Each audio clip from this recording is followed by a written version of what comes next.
এটা হচ্ছে কলকাতার অন্তিম পর্ব। আমরা সেদিন গিয়েছিলাম ডেকার্স লেনে অ্যান্ড সেখান থেকে আমরা চিত্তবাবুর দোকানে প্রথমে যাই।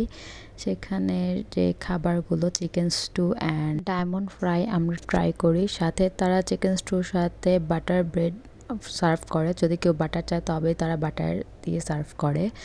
আর তাদের চিকেন স্টু আর বাটার ব্রেডটা কিন্তু অনেক ভালো ছিল। সাথে আমরা পরে নিয়েছিলাম এই ডায়মন্ড ফ্রাইটা। এটা আসলে ভেটকি মাছ দিয়ে করা।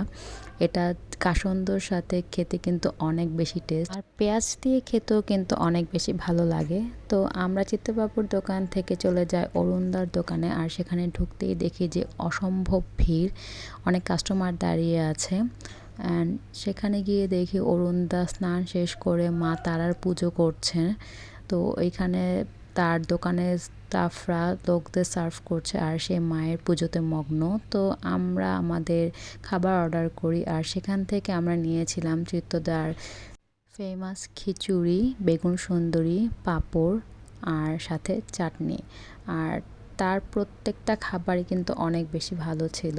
অ্যান্ড সেখান থেকে আমরা চলে যাই নিজেদের যার যার কাজে। কেউ শপিংয়ে গিয়েছিল বড় বাজার, কেউ ছিল নিউ মার্কেট।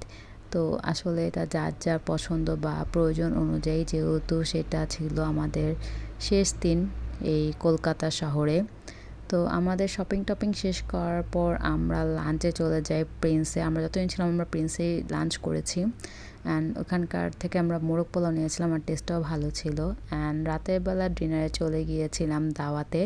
সেখানে আমরা রুমাল রুটি, মাটন অ্যান্ড চিকেন নিয়ে নিয়েছি। যেহেতু আমি মাটন খাই না তাই আমি চিকেন নিয়ে নিয়েছিলাম।